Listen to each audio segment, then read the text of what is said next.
प्यारे दोस्तों, अंतर्राष्ट्रीय रिपोर्ट से आने वाली खबरों के मुताबिक ईरान में आए तूफान के बाद वहां हैरान कुन मंजर देखने को मिला। यह हैरान कुन मंजर था मछलियों की बारिश होना। ईरान में बाकायदा तौर पर मछलियों की बारिश के मंजर रिकॉर्ड किए गए और ईरान के जिन हिस्सों में ये बारिश हुई वहां पर लोग अपनी आंखों के सामने आसमान से बाकायदा बारिश की शक्ल में मछलियां गिरते हुए देखकर हैरान और परेशान रह गए। ये मंजर वाकई यकीन करने के काबिल नहीं थे। ऐसी चीजें इंसान वीडियोस और तस्वीरों में देखकर तो गुजर जाता है, लेकिन अपनी आंखों के सामने देखना यकीनन एक अलग ही एक्सपीरियंस है। वहां मौजूद लोगों का कहना था कि आसमान से गिरने वाली मछलियां न सिर्फ जिंदा थी बल्कि पूरी तरह एक्टिव भी थी, जैसे किसी ने उन्हें अभी अभी समंदर से बाहर निकाला हो। लोगों की एक बड़ी तादाद उन मछलियों को इकट्ठा करने में बिजी हो गई, जिसके बाद यकीनन वो उन्हें अपने घरों में ले जाकर पकाने वाले हों। लेकिन प्यारे दोस्तों, सोचने की बात यह है कि मछलियों की ये बारिश आखिर हुई कैसे और क्या ऐसा दुनिया में पहली बार हुआ है या फिर पहले भी ये हो चुका है। क्या ये मछलियों की बारिश कुदरत का एक ऐसा करिश्मा या मोजिजा है? क्या इसके बारे में वैज्ञानिकों ने रिसर्च करके इस सारे वाकये के पीछे कोई साइंटिफिक दलील दी है या नहीं? आइए जानते हैं इन सब सवालों के जवाब आज की इस वीडियो में। प्यारे दोस्तों, दिखने में एक छोटी सी खबर के ईरान में मछलियों की बारिश होना सच्चाई में अपने अंदर कई अहम डिटेल्स रखती है, जिसमें सबसे अहम बात यह है कि क्या ये वाकया इस दुनिया में पहला वाकया है। तो आपको बताते चले कि नहीं, ये पहला वाकया बिल्कुल नहीं, बल्कि पुराने जमाने में दुनिया के अलग अलग हिस्सों में ऐसे कई वाकयात जाहिर हो चुके। न सिर्फ मछलियों की बल्कि आसमान से मेंढकों की बारिश भी देखी गई। और आप ये सुनकर और ज्यादा हैरान होंगे कि हमारे पड़ोसी मुल्क पाकिस्तान के सबसे बड़े शहर कराची में भी पुराने जमाने में ऐसा हो चुका है, जब लोगों ने आसमान से मछलियां बारिश की शक्ल में गिरती हुई देखी। इसी तरह थाईलैंड, अमेरिका और ऑस्ट्रेलिया वगैरह जैसे मुल्कों में भी ये वाकयात देखे गए हैं। यानी जहां जहां समंदर मौजूद हैं और समुद्री तूफान आते हैं, उन जगहों में कहीं ना कहीं पुराने जमाने में ये वाकयात जाहिर हो चुके हैं कि आसमान से जिंदा मछलियां या मेंढक गिरते हुए देखे गए हों। अब सवाल यह भी पैदा होता है कि आखिर ये मछलियां या मेंढकों की बारिश आखिर है क्या? तो दोस्तों, इससे पहले आपको ये बता दें कि पुराने जमाने में इस किस्म के अनोखे वाकयात को रिकॉर्ड्स करना और पूरी दुनिया में फैलाना पॉसिबल नहीं था, क्योंकि ना तो उस वक्त इलेक्ट्रॉनिक मीडिया इतना स्ट्रॉन्ग था और ना ही लोगों के पास मोबाइल फोन थे।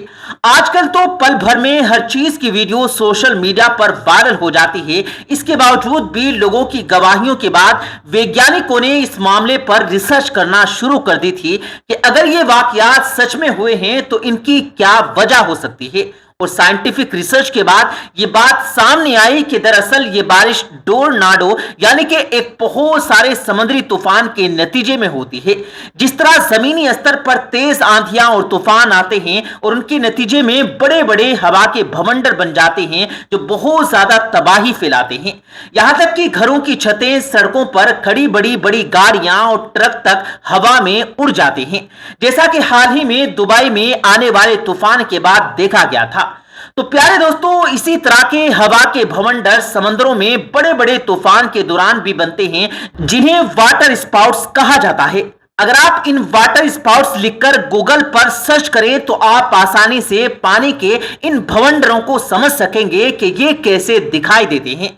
बहुत सी मर्तबा ये वाटर स्पाउट्स इतनी ऊंचाई पर चले जाते हैं कि ये बादलों तक भी पहुंच जाते हैं। कि जिस तरह जमीनी स्तर पर हवा के भवंडरों की ताकत से बड़ी बड़ी चीजें अंतरिक्ष में उड़कर एक जगह से दूसरी जगह तक जा गिरती हैं, बिल्कुल उसी तरह वाटर स्पाउट्स अपने साथ बहुत सी मर्तबा मछलियां भी उड़ाकर ले जाते हैं, जिन्हें ये ले जाकर बादलों में फेंकते हैं। और चूंकि बादल हमेशा अंतरिक्ष में तैर रहे होते हैं, वो इन मछलियों को भी अपने साथ उड़ाते फिरते हैं। और कभी 50 तो कहीं 100 मील की दूरी पर जब ये बादल बरसते हैं तो ये मछलियां बारिश की शक्ल में जमीन पर आ गिरती हैं। और यही कुछ इस तूफान और सैलाब के बाद ईरान में भी हुआ, जहां लोग पहले तो इन मछलियों को जमीन पर गिरते हुए देखकर परेशान हुए, लेकिन फिर कई लोगों को अलग अलग वीडियोस में सड़कों पर गाड़ियां रोककर इन मछलियों को पकड़ते हुए देखा जा सकता है। प्यारे दोस्तों, पुराने जमाने में 17वीं और 18वीं सदी में भी कई एक ऐसे वाकयात हुए थे।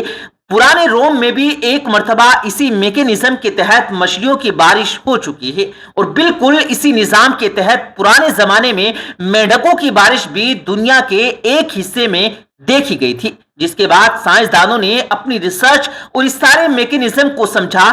बावजूद इसके कि वैज्ञानिक इस बात को समझ गए कि तूफान के नतीजे में होने वाली ये बारिशें कैसे संभव होती हैं, फिर भी इसमें कई ऐसे पहलू का भी अभी तक जवाब नहीं मिला जिनका हल ढूंढते हुए वैज्ञानिक भी चकरा गए हैं। सबसे खास पहलू यह है कि मछलियों की ये बारिश हमेशा एक ही तरह की यानी कि एक ही नस्ल की बारिश होती है। मतलब जब वाटर स्पाउट्स बड़े बड़े समुद्री तूफानों के नतीजे में बनते हैं तो ऐसा कैसे हो सकता है कि ये हमेशा सिर्फ एक ही नस्ल की मछलियों को उठाकर ले जाते हैं। समंदर में और भी कई मखलूकात होती हैं, कछुए, बगुले या कम से कम हर किस्म की मछली, यानी कुछ भी इन समुद्री भाउंडरों के साथ आ सकता है। लेकिन ऐसा क्यों है कि ये सिर्फ मछलियों को ही उठाते हैं और वो भी सारी की सारी एक ही नस्ल की। इसी तरह अगर मेंढकों की बारिश भी कहें पुराने जमाने में रिकॉर्ड की गई तो वो भी सारे एक ही नस्ल के मेंढक देखे गए। इसी तरह एक और बहुत ही खास पहलू यह भी है कि समंदर से जब किसी मछली को निकाला जाता है तो हम सब जानते हैं कि वो ज्यादा देर जिंदा नहीं रह सकती। तो इन समुद्री भाउंडरों के साथ अंतरिक्ष में उड़ने वाली ये मछलियां बादलों में पहुंचकर भी जिंदा रहती हैं। हालांकि बादलों में पानी की मिकदार ज्यादा नहीं होती, अगर हो भी तो ये पानी फैलाव में होता है जिसमें मछलियां जिंदा रहती हैं, ये समझना मुश्किल है। दूसरी तरफ ये बात भी अपनी जगह बेहद हैरान करने वाली है कि जब बारिश की शक्ल में ये मछलियां जमीन पर गिरती हैं तो ये भी जिंदा ही होती हैं और वीडियोस में उन्हें तड़पते हुए और तेजी से हिलते चलते हुए भी देखा जा सकता है। अब सोचने की बात यह है कि इतनी ऊंचाई से और इस कदर तेज तूफान के नतीजे में ये मछलियां मरती नहीं हैं। यहां तक कि मेंढकों की बारिश के दौरान भी देखा गया तूफान के नतीजे में कि बादलों तक पहुंचने और फिर वापस गिरने वाले ये मेंढक भी इतने तेज तरीके से जमीन पर गिरने के बावजूद भी जिंदा थे। अब ये कैसे हुआ, इंसान इस अजीबोगरीब हकीकत को समझने से बिल्कुल कासिर है। साइंसदान अभी तक इन सवालों के जवाब ढूंढने में लगे हुए हैं, लेकिन जब इस तरह के वाकयात सामने आते हैं और वैज्ञानिक अपनी रिसर्च का दायरा कार बढ़ाने के बावजूद, सर तोड़ कोशिशों और सालों की मेहनतों के बावजूद भी किसी मामले की सच्चाई पर न पहुंच सके, तब ये वो वक्त होता है जब इंसान को अपनी बेबसी कबूल करते हुए कुदरत के निजाम के आगे घुटने टेकना पड़ जाते हैं। लेकिन वहीं पर रब्बे कायनात ने इंसान को मायूस ना होने की हिदायत भी की और इंसान की फितरत में तजस्सुस इस कदर भर दिया कि वो चैन से बैठ भी नहीं सकता। इन मोजिज़ों को भी समझने के काबिल हो जाएंगे। प्यारे दोस्तों, ये थी हमारी आज की वीडियो। इस वीडियो को न सिर्फ लाइक करते हुए दोस्तों के साथ शेयर कीजिएगा, बल्कि हमारे चैनल को भी जरूर सब्सक्राइब कीजिएगा। हम मिलेंगे फिर एक नई कीमती वीडियो के साथ, तब तक के लिए अल्लाह हाफिज।